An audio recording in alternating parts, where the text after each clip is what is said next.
Hey guys, welcome to League of Legends Champions Korea. We're back for our 10th season together. How about that? I'm Doa, that's Monty Chris. So we've been doing this for a while, and you know what happens, Monty? The teams just keep getting better. The game keeps getting more exciting, and 2016 is going to be the best year of champions yet. That's right, and we have so many exciting teams. Of course, we saw that little introduction talking about the Korean Exodus after 2014, but this past year really showed that the Korean teams are capable of developing more talent. We had our first all-Korean World Finals, God bless, for the first time ever. And now we're back without very many players leaving Korea this season. A lot of exciting roster moves, players coming back from China, and we get to see SK Telecom, our two-time world champion, with their new top laner, Duke, up first tonight.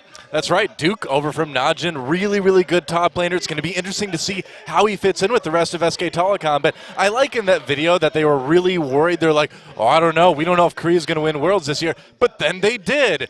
It's like, yeah, and not only did they win Worlds, but it was two Korean teams in the final, so it ended up being objectively the most successful year for Korea at Worlds, even though that was the year of the Korean Exodus, all these players going to China. 2015 looked so grim, ended up turning out so strong for this region, and now we've got some of those players back. We've got Flame back again.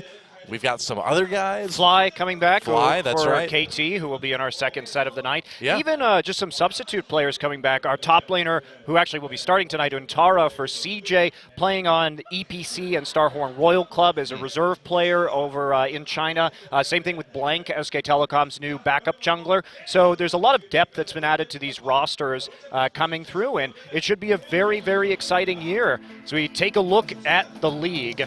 That's right. Well, not too much has changed. We've got some new sponsors, but the money is the same, 100 million Korean won for first place. That's roughly, what, like 85, 90,000 US dollars or so. And you do have, of course, the MVP system over the course of the season. Players are awarded points at the end of the season. Those MVPs get a nice prize as well of around like 9.5 US thousand dollars.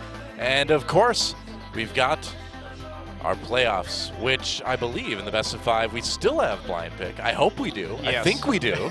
If we don't, I don't know what I'm going to do. I might just go insane, Monty. It might be bad, so I hope we do. We'll have to get in our WTF Two Shens cosplay That's and right. Fix things. We've got the suits in the back. Like, literally, we could put them on at any moment.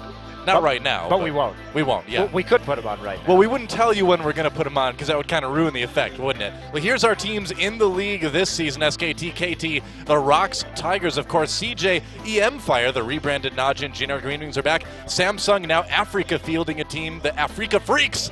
Longju, IM, well, now just Longju Gaming. And, of course, today's matches, CJ versus SK Telecom. CJ with a very new roster. That's right. They will be starting Untara. Bubbling, a player who has played in the amateur Korean scene, will be their starting jungler. And, you know, part of this this new CJ team, it's a waiting game because we're waiting until March when BDD and Ghost turn 17. Yeah, both those guys born in 99, so we got to wait a little while. Our second match of the day is going to be the Africa Freaks versus KT Rolster, and the Africa Freaks are actually Team Anarchy from last season. They found a new sponsor in Africa, which is a big streaming service here in Korea, and rumor has it that these guys have been improving pretty steadily. Yeah, there's a lot of hype around the new KT too, so yeah, see how they do. But into our first match of the evening. That's right, time to introduce our two teams, and there is CJ Entus, but not as you may know them. New coaching staff, many new players, many players in general. Any Entai, I guess you could say. The Entai, yes, and it will be Reach and Makuza moving over from Najin to change up the coaching staff on this CJ Entus team. Well, it was interesting. They got rid of their old staff, which had a lot of criticism levied towards it, I suppose. So we'll see if these guys work out. And, of course, our lineup will be Untara, Bubbling Sky, Kramer, and Madlife. Kramer making a return from the LMS in Taiwan, where he was a player on the Flash Wolves. So a bit of a difference there coming through. And again, Sky and Kramer. Sky's a pure rookie coming in, no previous experience, but it's all about BDD, this mechanically incredible player that we're waiting until March 1st. He'll turn 17, and then we may see a bit of a revitalization, but Sky going to hold down the fort until then. Yeah, and I mean, just so many questions about this CJ team. The only remaining player, well, they do have Shy. He's supposedly not going to play too often, according to the info we got here. He kind of wants to take a back seat. They've still got Mad Life, though, who is starting his 12th season of League of Legends pro play here in Korea. Talk about a long career. Yeah, definitely. Crazy. And on the other side of the arena, you know them. I love them. And you should love them, too. It's SK Telecom T1, two-time world championship team. And they are back once again with really not a whole lot of changes. Marin is gone, but they've replaced him with Duke, which I'd say is a pretty good substitute. Yeah, Duke, of course, was last year the spring season MVP, carrying Najin to a lot of their victories. Excellent laner, huge champion pool, bigger than Marin. But his criticisms in the past, we criticize him for sort of a lack of map awareness, not the best teleport play, so we'll see if he's fixed some of these deficiencies that we've seen from him previously. Yeah, and people have questions, of course, too, how the team will be impacted strategically with the lack of Marin. SKT has claimed that Marin wasn't the shot caller. They say it's a group effort, but okay, if you talk the most on the team, we'll call him the shot caller. That's my opinion on that whole statement. But in any case, Duke will be coming in without any other changes. Of course, we still have Scout and a new player, Blank, on the bench, so some reserve players here for SK Telecom. Yeah, Tom, their former jungler, was cut, so I guess Major Tom really didn't make the grade. We'll have to find a new team to play with. Poor Tom. May his Udyr be remembered forever. He's a great Udyr. And there's a great player right there, Faker. And how about Faker, man? Again, just really resurgent in 2015. Last spring, a year ago, everyone was wondering, EasyHoon, Faker, who do we really want to go with? But Faker proved it was him. And there's Reach, the former Najin head coach, now over to CJ. This organization, man, talk about a team that has had a lot of changes coming, Yeah. They really needed them. They're making them. Do you think they're going to work out?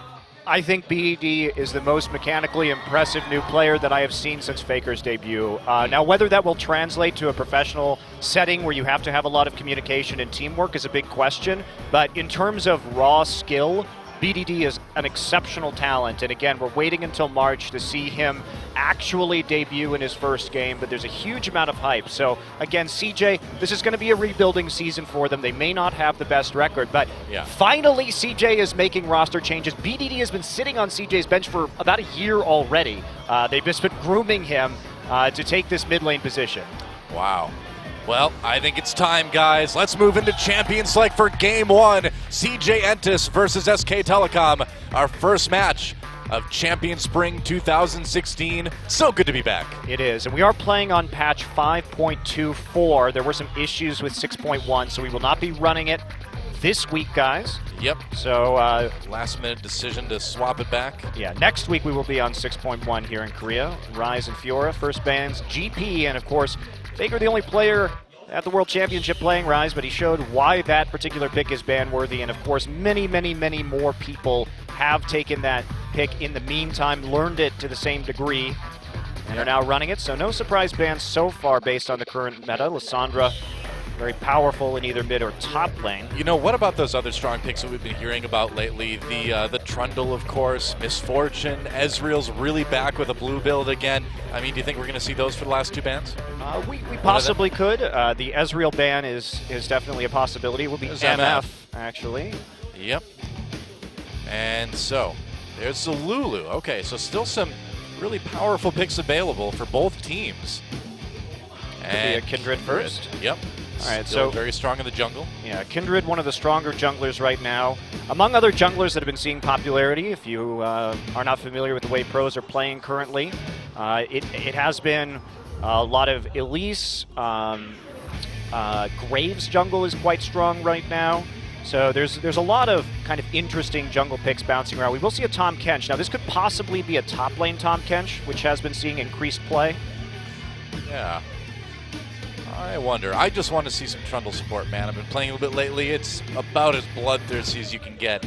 That is my kind of support pick. But just in general right now, we're at a state in the game where tanks are just stupid powerful. Yes, they are. And a lot of the reason behind that is the changes to Last Whisper and the difficulty of killing tanks in the late game once they start getting a lot of HP and armor stats up there. So they have become very potent, and since Trundle can steal a lot of those tank stats, interestingly, no Mundo pick yet. That's going to be a major power pick on this particular patch. So will Malphite in the top lane, and Sky could be taking over this Twisted Fate, and Well. Alistair, certainly one of the best supports still available.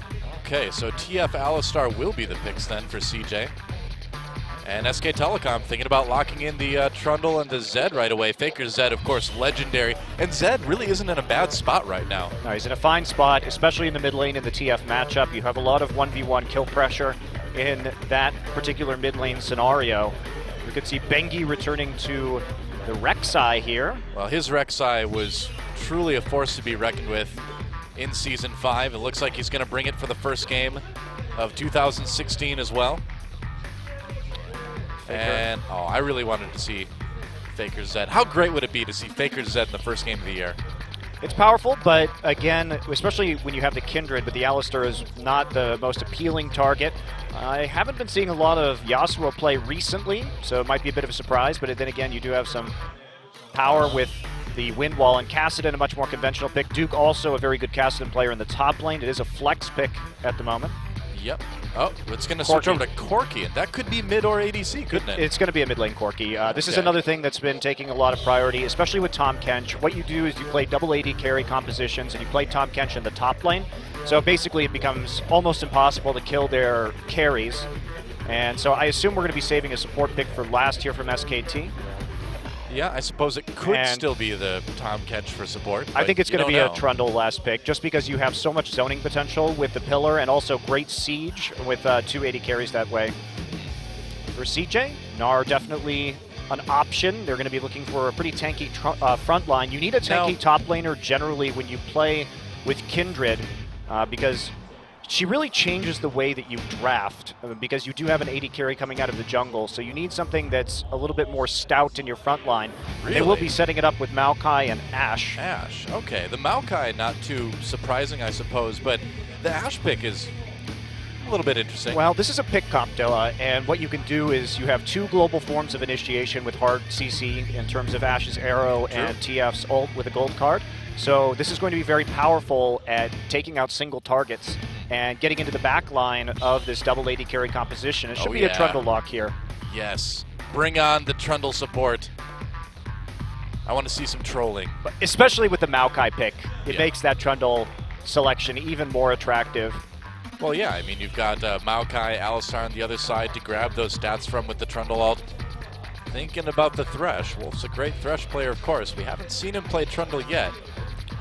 Thresh would offer a little bit more disengage against the strong engage of CJ, so that could be a major reason. Will be actually the Thresh locked in. I'm a bit surprised. But I'm a bit sad. I'm just kind of sad. That's the only thing that's making me sad right now. Otherwise, I'm really happy that we're doing Champions again. So there's our lineups, and I've got a question for you. One of the strengths of Tahm Kench, right, is to be able to grab the jungler and then show up anywhere on the map with the ultimate. With Rek'Sai, isn't that a little bit redundant? Because Rek'Sai can already have that mobility to a certain extent? Well, still, you've got double globals coming in, right? So that's going to be very powerful. We have two teleports. Of course, Sky going to be playing the teleport TF. And so it's going to be a lot of map movement here. Should be a very dynamic game. I would expect there to be quite a few kills in this one. Oh, I hope so, man. Seems like in general we're just seeing a lot more kills in League, and that makes Doa happy. Shorter games, more kills. That is the name of this new season for sure. Well, there's our final lineup. Zuntara on that Maokai, Bubbling on Kindred, Sky on TF, Kramer on that Ashe, Madlife on Alistar. I don't know if I'm going to get through all these names before the game starts. Duke on Tahm Kench, Bengi on Rek'Sai, Corki, played by Faker, Bang playing Kalista, and Wolf on his classic Thresh. There we go. I got through it. You did. I got through it, guys. Great work. And it's time. Game number 1 of Champion Spring. CJ Entus versus SK Telecom. CJ's new squad, new coaches against the World Championships. It really does seem like a David versus Goliath matchup in our first series of the year. But we've been surprised before. I just don't think it's going to happen this time. Let's get into it.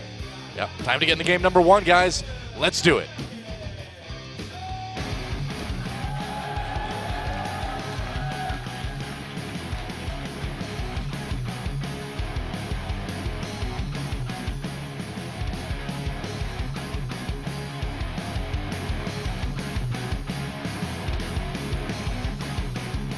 Mother Nature, everybody wants to the world. Check that out. Wow. Well, welcome to Summoner's Rift, guys, for our first game of 2016 here at OGN Champions in Korea, Doha, Monte Cristo. So happy to be back with you guys for another great year of League of Legends, and it will be great as we see SK Telecom's own Faker fresh off the win at Worlds Season 5 in Berlin. And the loss to ESE Ever in the Kespa Cup. Yeah, we don't need to talk about that, though. We'll just move on. That's okay. Yeah, what were you saying? Oh, yeah, that's right. So Corki in the mid lane, that's interesting. Let's talk about that instead of SK Telecom. Please. Yeah, extremely strong poke. I'm not sure that Corki would have been the best choice here combined with Kalista. Obviously, you do have strong initiation with the Thresh combo with the Kalista, but in any case, less mobility, less poke, less siege potential. But still very strong, and Duke going to be playing that top lane Tahm Kench, something that I had seen him playing in solo queue for quite some time. Yep, Kramer. What's the deal with AD carries? Yeah, he didn't have a very good Worlds performance, actually. He looked like he was having a lot of trouble communicating with his team. Obviously, Korean to Chinese communication issue could have been rearing its head right there, but he did get replaced by NL. After a time in the World Championship, but just looked a little bit uncomfortable. So we'll see how he performs now back on a wholly Korean lineup. So that's poke damage there. The wholly Korean lineup. You sure? It is CJ. Well, I guess they do have Mad Life. Yes, so they do have Mad Life. God, what are you talking about? All right, it is a wholly Korean lineup. All right, I agree. You won me over. Yeah. NL had some words for the Korean commentators in our information. He said, you guys keep, Kramer, he said, you guys keep comparing me to NL. You've done it many times, and I'm very sad. Please be nice to me now. I'm reading this from our info sheet here in front of me. Doesn't want to be compared to NL. So don't you do it. I'll be watching you, Monty. We'll just compare him to Space then. Oh. Well, how about Woong? You have to go through your CJ AD carries? Yeah. Mad Life has arguably never truly had a great AD carry to lane with here in Champions. A lot of people saying that Ghost is really going to be something special, and like BDD, he will be turning 17 and therefore eligible to play at the professional level in March. A little bit later in BDD, but should be very interesting to see how that goes. Kramer having a tough time CSing here early on, Bang and Wolf. Really tough, yeah. A lot of pressure coming in from SKT's bot lane, but Bang's Kalista, if you talk about power picks, this was one of the champions that he would just simply win on every single time. So to give that to him right away, you're not exactly putting yourself in an easy spot, are you? No, definitely a comfort pick for him. I believe this is going to be Faker's first game on Corki, too. So, but this is, guys, this is when we enter the new season of League of Legends, this kind of composition that SKT is running is going to be quite popular. Just because Tahm Kench is virtually unkillable when he actually gets items in that top lane, and therefore you can protect some damage dealers very, very well. But again, I like what CJ's doing with their long-range engage. They do have a lot of single-target crowd control with Ashe and TF and Maokai. Also very easy ganks on the top side. So Tahm Kench, Duke, going to have to play very conservatively here if he wants to avoid getting teleported on and killed by the Maokai Kindred and TF combination. Yeah, corrupting potions for Faker and Duke in their lanes. Oh, maybe a gank attempt coming in. Yeah, that's going to be Faker from bubbling. Yeah, it doesn't exactly work out. But what do you think about corrupting potion right now?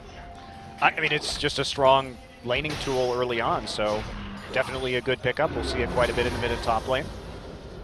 Pretty common stuff, especially for champions that have a bit longer range and have some poke potential there to continuously put down the damage. Tara, Sky though, just a bunch of Doran's rings. Faker, whoa, Wolf, able to grab Kramer, do a lot of damage there. Not too bad. Of course they do have that sustain from Alistar, so it's going to be something that's mitigated, but Kramer's still pretty far behind in CS for this point in the game. And Tara going for a double Doran's ring build, so really trying to pack a punch here early against the potion that Duke has picked up. Is getting a pretty healthy CS advantage. Bubbling going to get caught out here, actually. He's going to get collapsed on. He should not be there. Yeah, this is super dangerous. Bubbling trying to make it back to the Dragon Pit. Maybe get over the wall. There's the flash.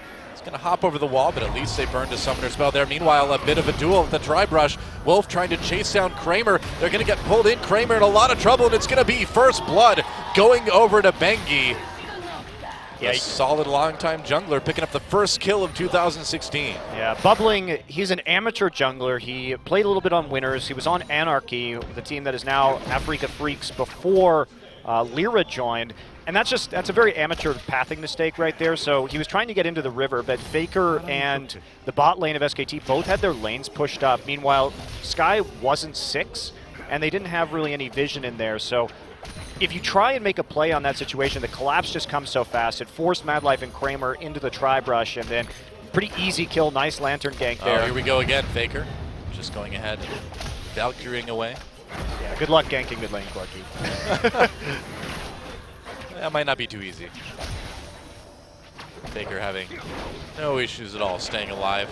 Yeah, especially because Faker's running Cleanse this game. He sees all that crowd control coming through, so even if you hit a gold card, it's not going to do much, and the jungler doesn't have flash. So Bubbling having some, I think, decision-making issues early on in this game. But again, it's a very young player, so we'll see how he does. I mean, like you mentioned earlier, it's really a rebuilding year for CJ. I mean, they had to make a lot of big changes.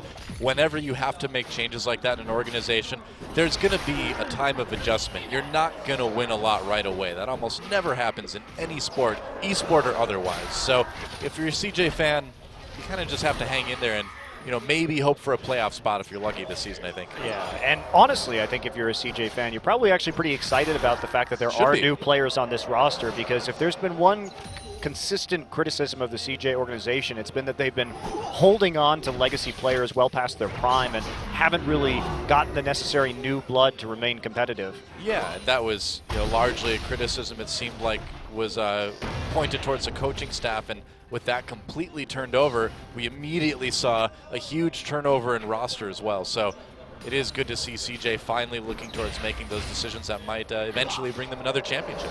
Yeah. It's been a while. It's been a very long time, but yeah, for an organization that was so powerful early on in their League of Legends careers or legacy.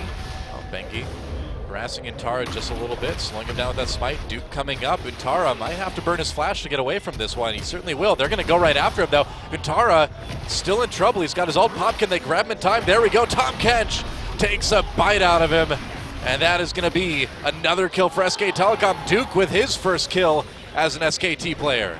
Yeah, not a whole lot they can do. Sky all the way back in base, no TP up and out of range for his ultimate. Faker's been doing work, just forcing Sky to TP back into lane. And so really just a whole hell of a lot of global map control and pressure from SK Telecom right now. Bubbling taking this time to at least try and push into the enemy jungle. He's going to run into Faker, though. Yeah, able to do some damage. Faker has to be careful. Whoa, never mind. Bubbling has to be careful. That was a lot of burst damage coming out of that Corki. Yeah. Got that Sheen proc. Man. That Sheen's going to be doing some work early on. No kidding. All that Charlie Sheen, because it's winning. Bengi forcing the flash out of Sky. Well played, sir. I didn't expect that one. I like to surprise. It's good after 10 seasons, I can still surprise you, Monte Cristo. I'm happy to hear that. Well, Faker still just fine. Gotta watch out for those Sheens.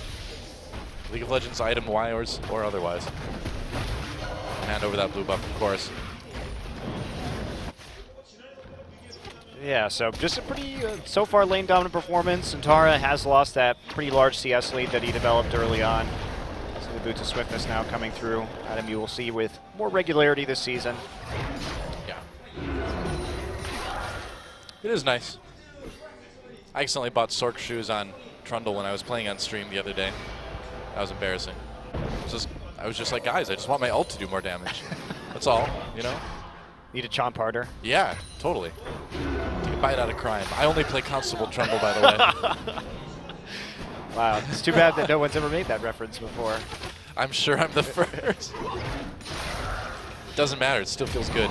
Oh, flash, bang, thrown back under turret, tries to get away with that lantern. Box drop down by Wolf, bang on the outside, pulls his support out, and are they going to get more out of this? Sky so low, kept alive though by Kindred's ult.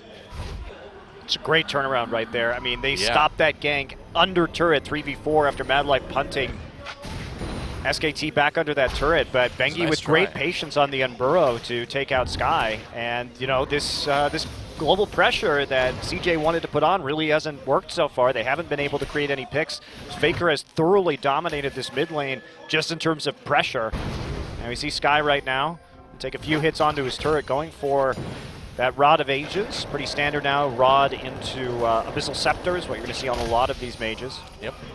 Themes not particularly great these days.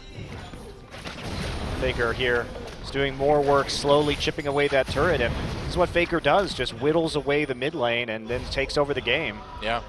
You know, we've talked over and over again about Twisted Fate ultimates, right? You really need to get something going out of the first or second. First one didn't work out at all for Sky. You know, so if they can shut this TF down, especially if they can kill that first turret, it's going to go a long way in securing this game for SK Telecom. They're already just taking control of the map. Yeah, they are, especially that bottom side jungle, considering that's where they're strong on the map right now. And Tom Kench does have some wave clear issues, so it's less reliable to invade that side of the jungle. Meanwhile, you can see Bang right here just working his way up. So one thing that I thought was interesting as we see Corki pick up his payload is Dragon doesn't seem to be as much of a priority now as it was in Season 5. Yeah, a lot of, I mean, first Dragon buff is still a really big priority just because you do get the % damage increase. But, here we Sky. go. Yeah, Sky could be in a little bit of trouble. Caught out, no flash. Are they going to kill him under turret? Looks like they're going to be close. Faker with the final rocket. And the final hit he needs to pick up that kill. You have to be so careful when Corki comes back to lane, because if there's a jungler there like that, he can just ambush you from beyond your screen of vision, basically. So you have to play very cautiously whenever Corki comes back in the map with that payload, and that's the reason why right there they made it look quite easy. I mean, SK Telecom making this game look quite easy. Not bad. And it looks like we can see vision from each team at the same time, actually. That's interesting. That's new. Yep. Huh. Yeah, good stuff. So, excellent little change. You've got tons of little observer tweaks, as we saw, coming through this season. So, another objective that we should probably talk about, being that it's the first game of the new season and all that, is the Rift Herald. Not a huge priority that we've seen in various games on the preseason patch so far, but do you think that'll maybe change at some point? It needs to be buffed, or I suppose depending on how you look at it, nerfed, because right now it just does so much damage that it basically forces a recall whenever you take it, and you lose a lot of time and map pressure that way. So I don't think we're going to see much emphasis on the Rift Herald. And to go back to the Dragon issue too, a lot of games just simply aren't lasting long enough these days to justify a lot of emphasis on Dragon control.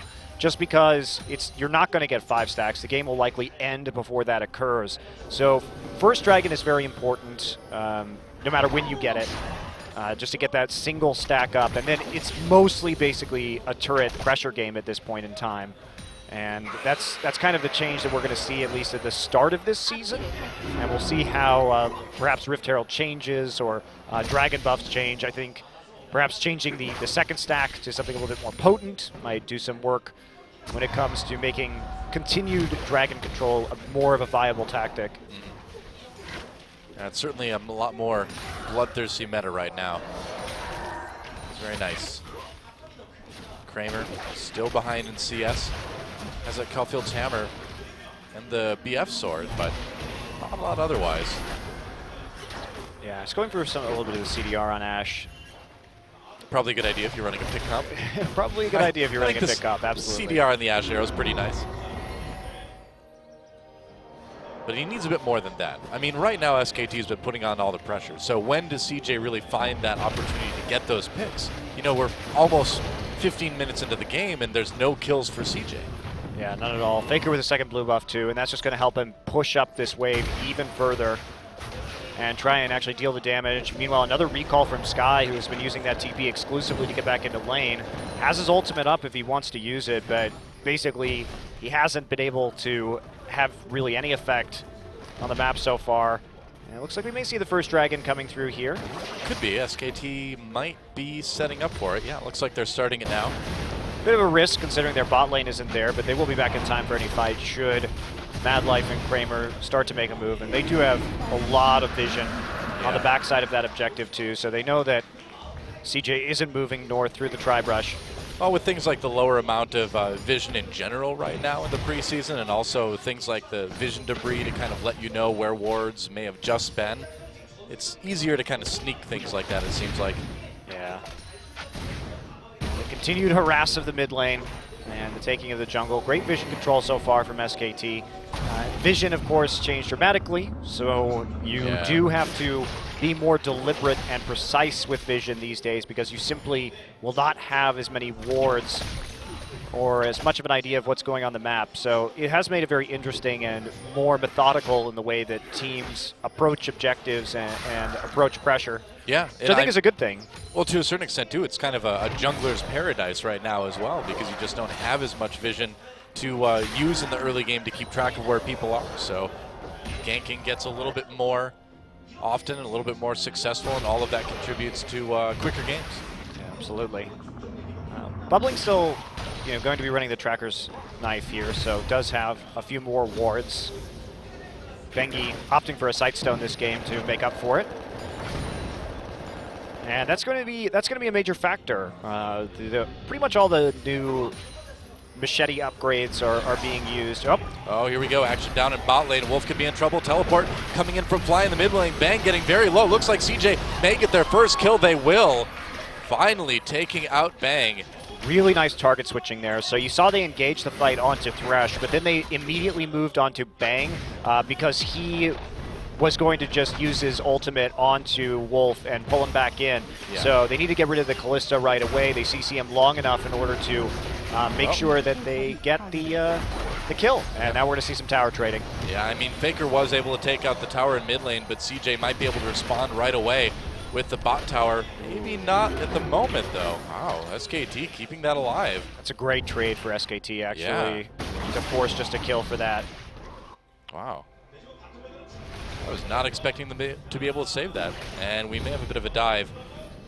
As Faker comes in, Nuntara on the run already. Corki does so much damage these days. He really does. Has that Trinity Force, has those Sork shoes, and that's going to be another turret for SK Telecom, most likely. So 2 turrets right there for 1 kill. SKT absolutely just playing again the wave advantage they had on the map, and Faker with that fast Trinity Force is a tower menace. This is one of the things, too, that led to that championship win at World Season 5, is that you may be able to gank somebody somewhere on the map. You might be able to get that kill, but everyone else on the team is going to take every advantage that gives them. Yeah, and Bubbling really has been essentially a non-factor this game. Yeah. Did get the 1 assist, but he just hasn't been in the right place at the right time. Bengi has been reading him like a book, and now Package going to be here, and that is a long way. Bengi already set up. Oh boy, Sky just going way too far up in lane without the vision to keep him safe, and Faker and Bengi pick up a pretty easy one. That did not look difficult at all. Wolf pulled in to keep him away from the gank down in bot lane. Bubbling tried to make a play there, but like you said, Bubbling just not really able to make anything happen this game. Definitely a silence of the lambs situation. It's definitely a silence. It's not doing a whole lot. It puts the potion on its skin. Yeah, or it gets the ward again. Oh, Faker could be in a little bit of trouble here. Madlife with the pulverize for the knockup. Bengi coming down to save his teammates. They're going to pull Madlife into the box. Who caught who now? Ash is still trying to do damage from the outside. Untara comes down with the TP to try to make a difference. Low health members everywhere, but so far no deaths until right about now. Untara goes down. Duke with a kill there. Bubbling jumps in to try to help. Lamb's Respite keeping people alive for the moment, but it doesn't stop Faker from picking up another one. Now Kramer on the run. He needs a door to go through really fast or something, but he has nothing. Another kill for SKT, and that is going to be a near ace. It is an ace as they catch Sky. SKT, what can you say? I mean, just as dominating as ever. That was very well executed, Wow. just coming through. Duke, actually, we talked about his teleport usage, but he shows up at the right time and tangles up their backline, so they can't really engage on that fight. Meanwhile, just great kiting from Faker, using both of his summoners to get out of a Maokai route. Let's take a look at this. Faker playing very aggressively onto Madlife right there, and then just taking the Lantern out. Maokai's going to come in, and we will see Faker here. So it's a nice TP, actually, from Untara, but it'll just be root straight into Cleanse Flash instantly. And take a look at Duke right here, just coming back onto Madlife, and there's not really much that they could do. Untara, the first target. Wow. And we do see the Kindred ult coming down, but it's not going to do a whole lot. As the heal pops in at the end, Faker just saves his burst damage to deal with Kindred as soon as the ult is up. So very impressive by SKT, and they take a 7,000 gold lead here at 20 minutes. Yeah, you have to imagine that it's not going to take too much longer for SK Telecom to finish this one off. Yeah, Baron's up right now. They have Corki and Kalista to take Baron. Oh boy, MadLife trying to escape here, but Faker's still there doing a lot of damage. There's a flash, but it's not going to save the Battle Cow. It's taken out. And SKT, I believe they stole away the blue buff too. I don't think anyone got that. Yeah, it's going to be a Baron. Yeah. MadLife didn't actually use his ultimate right there for some reason. Huh. I'm a bit surprised by that, because if he dies, then the Baron is definitely going to be incoming with the Kalista securing the damage that they have. Right. Well, CJ wants to try to stop it. Sky coming in. There's an arrow onto Bengi. Not the person they wanted to land that on. Bubbling on the run right away. Untara comes in to try to break up the backline. Sky with another gold card over onto Bengi. But SKT just taking apart this fight so easily. Backing off that Baron, not having any trouble at all, shifting focus to winning this team fight. Yeah, CJ actually only lost one member for stopping that Baron, and they're going to get a tower off of it. So that was actually a pretty successful fight for CJ as far as staying in this game goes. Might have bought them just a little bit of time, and now Faker's not going to have that same pressure in the mid lane that he had before. So if they can transition this into a Dragon immediately, they may be looking at some strong plays. But here we go. That is going to be sensed out by the crab there. Yeah, well, it looks like Tom Kench coming in right away. Duke just coming in by himself. Dragon very low. SKT gets basically a free Dragon. Oops. Well, what can you do, really? I think they had to go for it, see if they could get it, try and take some form of advantage. So I don't think you can really blame CJ for that one. You see Duke right now just building a ridiculous amount of defensive stats, and unfortunately for CJ, they don't really have a lot of damage. I mean, Sky is still going to be stacking up that Rod of Ages, not fully there yet, and meanwhile this Ashe not going to be doing a lot with only a completed Essence Reaver right now, so there's really no way for them to kill Tom Kench. It's not looking good for CJ, quite obviously. Not really. I have to say, so far in this first game, Duke seems to be fitting in pretty well on SKT. Yeah, I'm surprised. He really is coordinating well with his teammates. Looks a bit more comfortable, at least in this game, than he did on Najin. Only his first game of the season, though. That's very true. We have not the biggest sample size in less than one game. I think 20 minutes is enough to make our judgments about Duke on SKT, though. It's enough for most people on Reddit, probably. So why not us too, you know? SKT invading the enemy jungle. Sky, wow, nearly going down right there. But it's enough that SKT should be able to take this turret. Bengi very aggressive with that Rek'Sai. And I don't think there's going to be a lot stopping SK Telecom from taking this turret. CJ may want to try it. I guess they do. End up pushing SKT away for the moment. Sky has his ult.